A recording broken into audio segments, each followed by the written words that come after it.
part of those jury instructions. So there was not many wins for Emil Bovee on the defense's side, but there were some. A lot of the thornier issues, I will say, the judge said he's going to reserve his judgment and decide the outcome. And he told both sides they're going to get the final drafts of these jury instructions by Thursday, so the teams have the full weekend to prepare for the judgment and decide the outcome. And he told both sides and decide the outcome. And he told both sides that they're going to get the final drafts of these jury instructions by Thursday, so the teams have the full weekend to prepare for the closing arguments. And of course, that's when jurors will be back to get those on Tuesday. Jake. All right, Bryn Gingras outside the courtroom in Manhattan. Thanks so much. With us now to discuss criminal defense trial attorney Stacey Schneider and former federal prosecutor Gene Rossi. Gene, the defense rested its case today, and now the jury's on a week break until closing arguments next Tuesday. What do you make of the judge's decision to not start deliberations right away due to the Memorial Day break?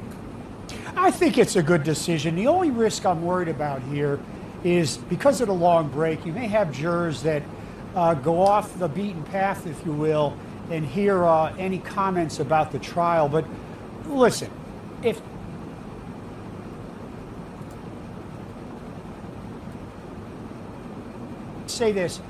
think this benefits the prosecution because after all the hits that Cohen has taken, that prosecution, they really have to cross their T's and dot their I's in their closing argument and rebuttal, because they have a tougher row to hoe than they did at the beginning with David Pecker. Stacey, Bob Costello was the final witness for the defense. Yesterday, Costello was loudly sighing. He said, ridiculous. At one point, he said, geez, after Judge Merchan sustained objections from the prosecution. Judge Merchan he admonished Costello and said, okay.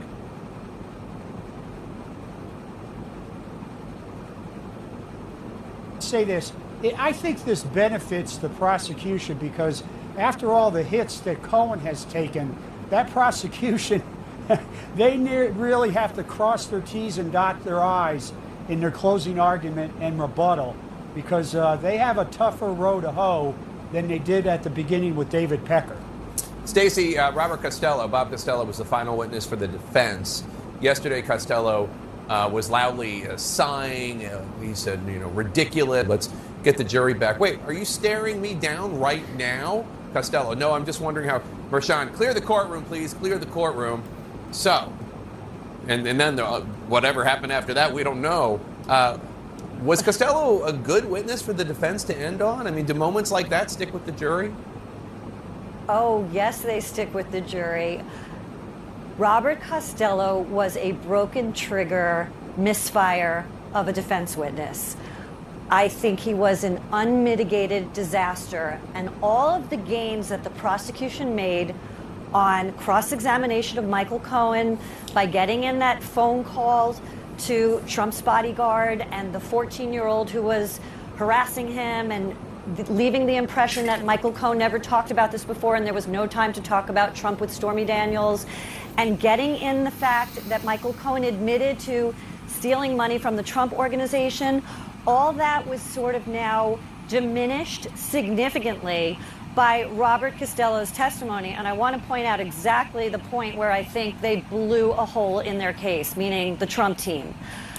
On the prosecution on cross-examination went to Robert Costello and showed him this email from May 15th of 2018, which Robert Costello was writing to his law partner. And it said, while he was trying to obtain Michael Cohen as his client, so this was sort of the meetings and trying to get him to hire him, he said to his partner, we have an issue. We have to get Michael Cohen on the right page to give the appearance that we're not being instructed by Rudy Giuliani and the president. And to me, to hear that coming out of the mouth of an attorney who is trying to get a new client, that he is, the impression I have, is he's totally influenced and going after Cohen as a client because of Donald Trump. So what is Donald Trump worried about in sending Robert Costello in to obtain Michael Cohen and keep pressure on him? Michael Cohen was testifying throughout direct examination that I felt this pressure campaign from Bob Costello. I didn't trust him.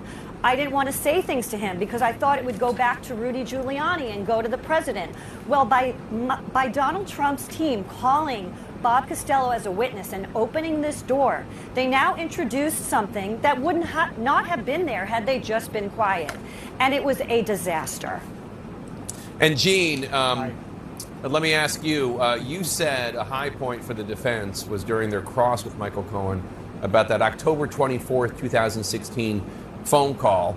Todd Blanche, Trump's attorney, says, when you testified about that 1 minute and 36 minute phone call, 1 minute and 36 second phone call on October 24th was not with Keith Schiller, that you called Keith Schiller and he passed the phone to President Trump.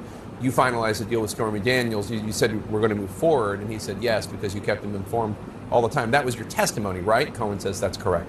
Blanche says that was a lie. You were actually talking to Mr. Schiller about the fact that you were getting a harassing phone call from 14-year-old, correct? Cohen said part of it was the 14-year-old. But I know that Keith was with Mr. Trump at the time, and there was more than potentially just this. That's what I recall. What do you think about that, Gene? You think that's pretty important? I think it's important. First off, I gotta compliment Stacey. That is a brilliant remark she made about Costello. I fully agree. Let's talk about the Cohen call. It's not a home run, Jake, but it is sort of a Texas single, because in the 1 minute, 36 seconds, you can talk a lot beyond just the 14-year-old. So they did zing him a little bit, but it wasn't a left hook that was going to knock him out. But I got to say this: Michael Cohen took a lot of hits. He really did do well in certain questions. But I got to go back to what Stacey said. They washed it all away by calling Costello, because one thing you learn as a defense attorney and a prosecutor: primacy, recency. You only get one chance at a first impression, and they always remember your last act. And they ended on a dud that actually rehabilitated Michael Cohen, who said that Costello was sort of a double agent for Donald Trump. All right. It did. Gene Rossi and Stacey Schneider, thanks to both of you. Appreciate it. I want to get more reaction to my interview just moments ago with Israeli Prime Minister Benjamin Netanyahu. Plus, Senate Minority Leader Mitch McConnell asked today about that controversial upside-down American flag that flew outside the home of Supreme Court Justice Samuel Alito. We'll be right back.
Hello there and welcome to CNN World Sport. I'm Don Riddell in Atlanta, and today we are hanging out with golf's newest major champion. Xander Schauffele played superbly over the weekend to win the PGA Championship at Valhalla in Kentucky, holding his nerve to sink a birdie on the final hole, setting a major tournament record score of 21 under par. It was the first tournament he'd won anywhere in almost 2 years, and he has been enjoying himself ever since. Thank you very much to Xander's wife Maya for sharing these clips of a big celebration with a very big trophy.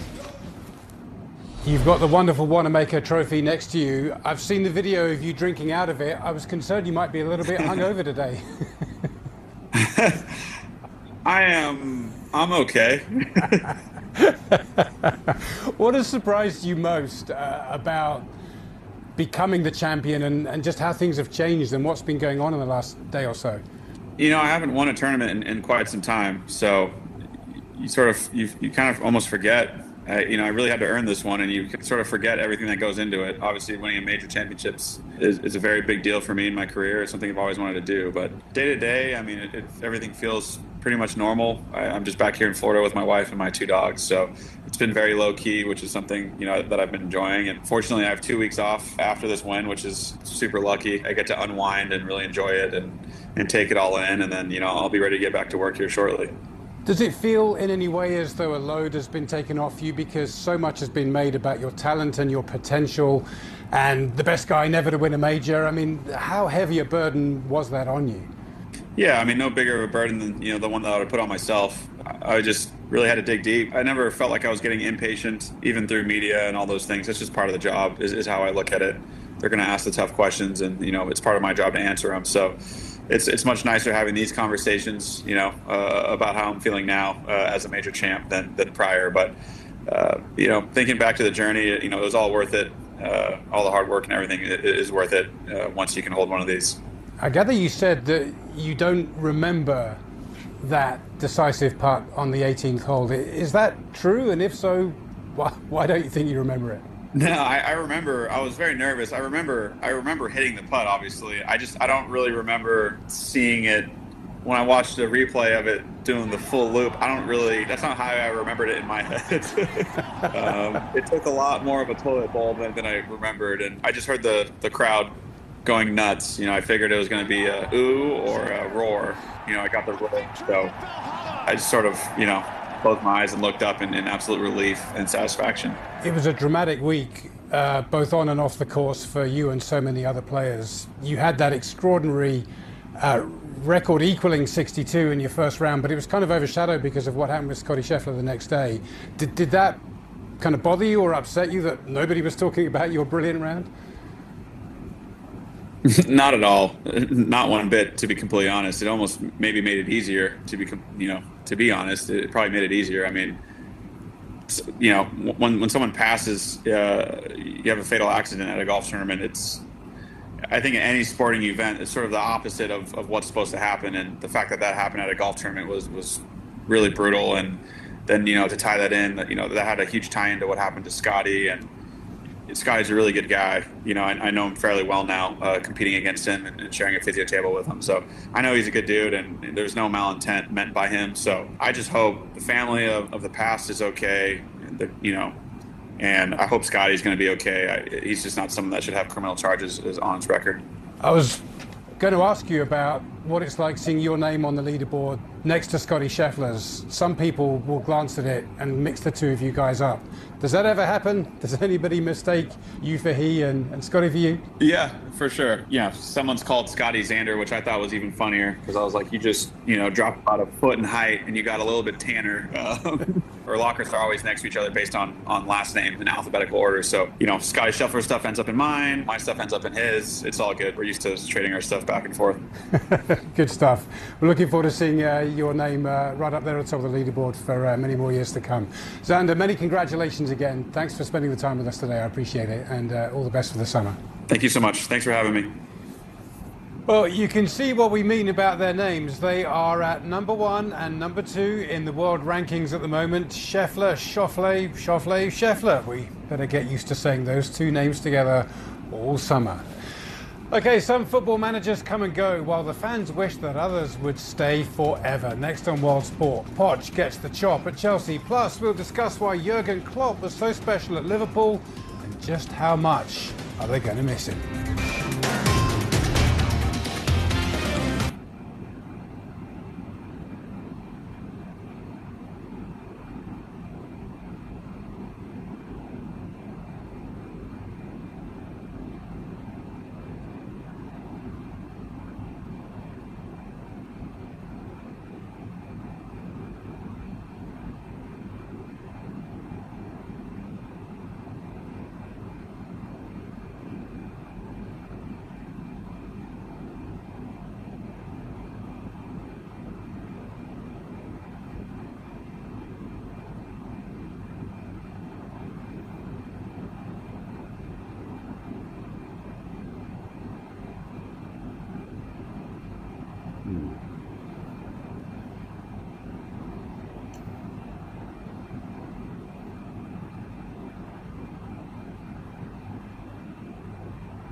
You know, there really never is a dull moment at the Chelsea Football Club, and the Blues are today looking for yet another new manager after Mauricio Pochettino left Stamford Bridge by mutual consent on Tuesday. Pochettino was only in charge for one season, and although Chelsea finished the campaign pretty well with 6 consecutive Premier League wins, it was ultimately a very poor season for such an ambitious club. They did not qualify for the Champions League next season. Pochettino's departure means that Chelsea have now fired 3 managers since Todd Boehly bought the club just 2 years ago. It is the dawn of a new era at Liverpool Football Club. Life after Jurgen Klopp has begun. The Dutch manager Arne Slot has agreed a 3-year contract to be Liverpool's new head coach at Anfield, and he's been given a fitting send-off by his old team, Feyenoord, in the Netherlands. Slot won the Eredivisie League title and also the Dutch Cup with Feyenoord, and the club's media team created this video of his accomplishments to the soundtrack of Liverpool's most iconic song, You'll Never Walk Alone.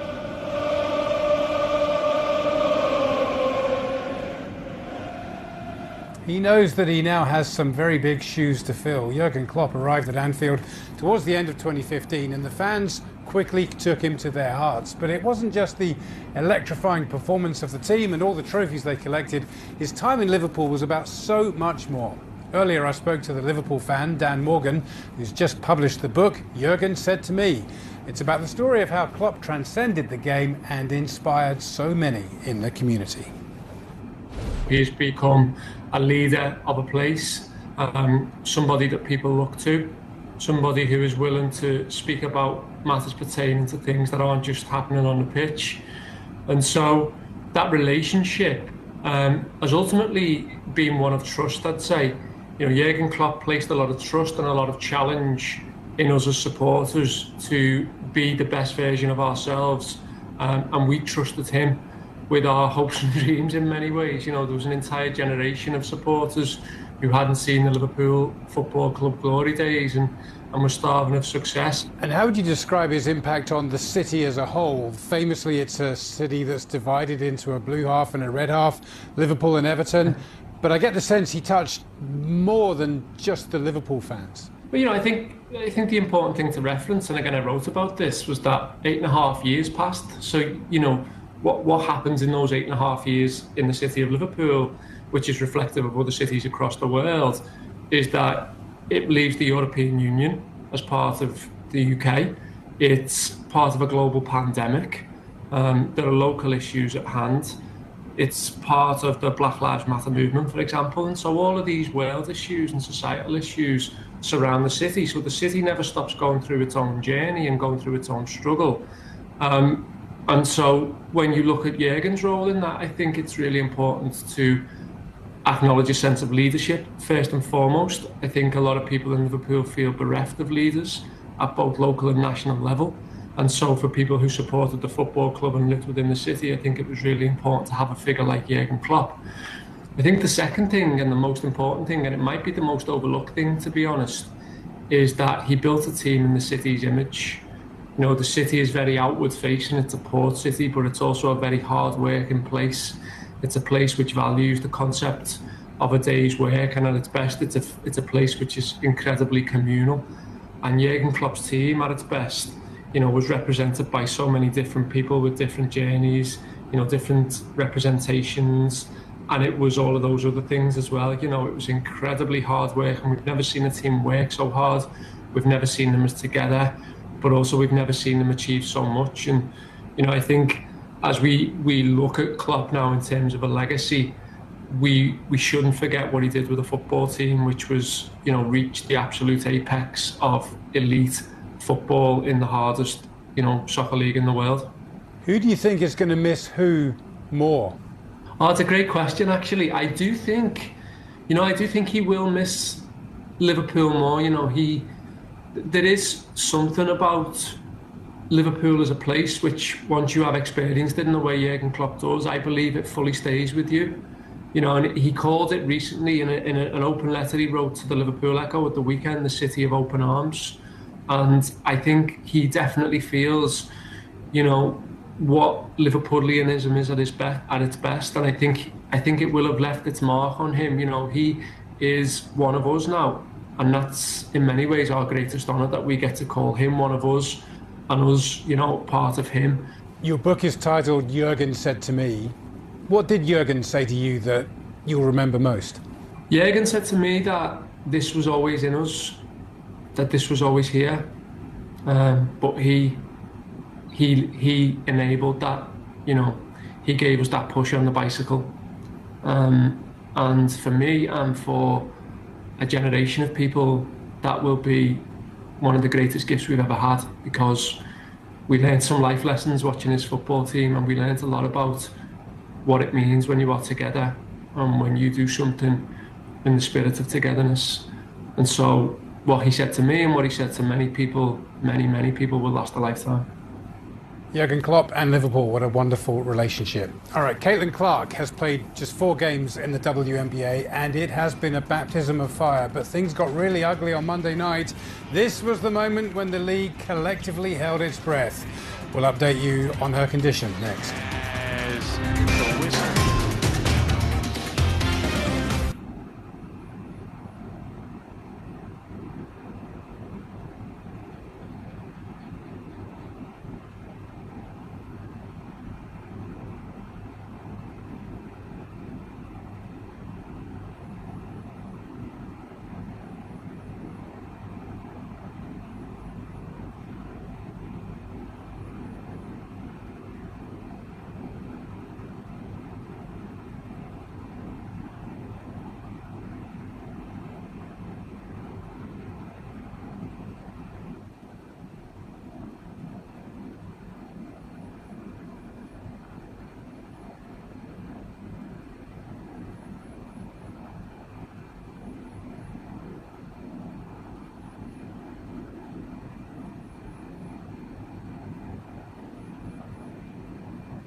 It is over 30 years now since the Canadian team last won the Stanley Cup, and that is an agonizingly long time for a country that just loves ice hockey. This year, the Edmonton Oilers are hoping to end the drought, but they had to climb over another Canadian team, Vancouver, to make it into the Western Conference Final. Carolyn Manno has more.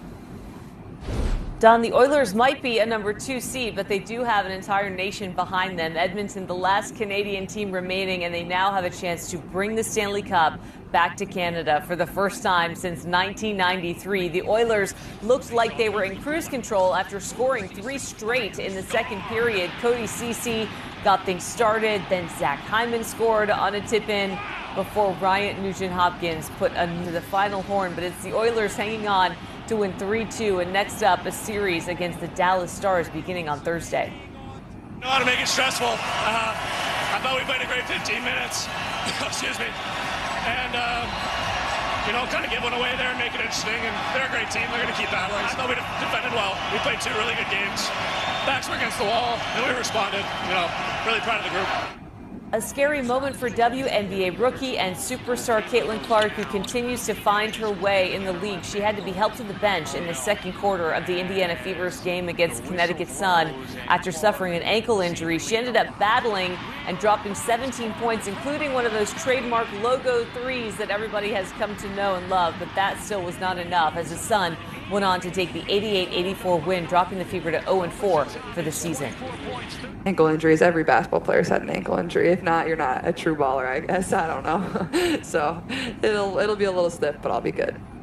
On the men's side, the NBA's Eastern Conference Finals start tonight with the top-seeded Celtics taking on the 6th seed, the Pacers. These two last met in the playoffs back in 2019. Boston swept Indiana. This season, Boston has owned the league's best regular season record, and this is their 3rd straight trip to this stage of the playoffs, and they're 6th in the last 8 seasons. But it's been that title that has eluded this group. While Indiana has a young, talented squad, they're coming off a hard-fought series with the Knicks, and they are led by all-star point guard Tyrese Halliburton.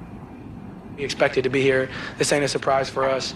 It's no fluke. We expect this from our group. Everybody loves to say it's the same thing, same team, but like each and every year we've grown. Each and every year we've learned. Each and every year we've gotten older, mature, and it's a different mix. Staying with Boston now, to say that Red Sox star Rafi Devers is on a hot streak is a bit of an understatement. The third baseman setting a team record on Monday after hitting a home run for the 6th straight game. The 2-run shot in the 4th inning against the Rays put him ahead of 6 other players in Boston history, including Hall of Famers Jimmy Fox and the great Ted Williams. The Major League record for homers in consecutive games is 8, and he is well on his way, red hot right now. And lastly for you, Don, the play of the day coming from Brewers outfielder Christian Yelich, who literally stole a run against the Marlins on Monday night. Check this out. The former National League MVP caught Miami's defense off guard. How about this base running, stealing home plate in the 6th inning to make it a 2-0 game. But the Marlins ended up having the last laugh. They won 3-2 in 10 innings, Don. But that is one way to make a statement against your former team. He actually spent the first 5 years of his career in Miami before being traded to Milwaukee back in 2018. He has been very good against the Marlins since then. For sure, great highlights. Carolyn, thank you. Okay, we are into the final countdown for the Paralympics in Paris. And if you want to bet on anyone for a gold medal, may I suggest Didier Groot. Stay with us to find out why.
Tennis players who thrive on clay are going to really enjoy this year because they'll get to play at Roland Garros in Paris twice. First at the French Open, which starts on Sunday, and then at the Olympics and Paralympics later this summer. The 27-year-old Dutch star Didi de Groot can't wait. She's already won 9 major titles at Roland Garros, but to be honest, she's so good, it really doesn't matter where she plays because she always wins. World Sport's Alex Klosok has been finding out what makes de Groot so great. What's in a name? Well, for tennis star Didi de Groot, it turns out quite a lot.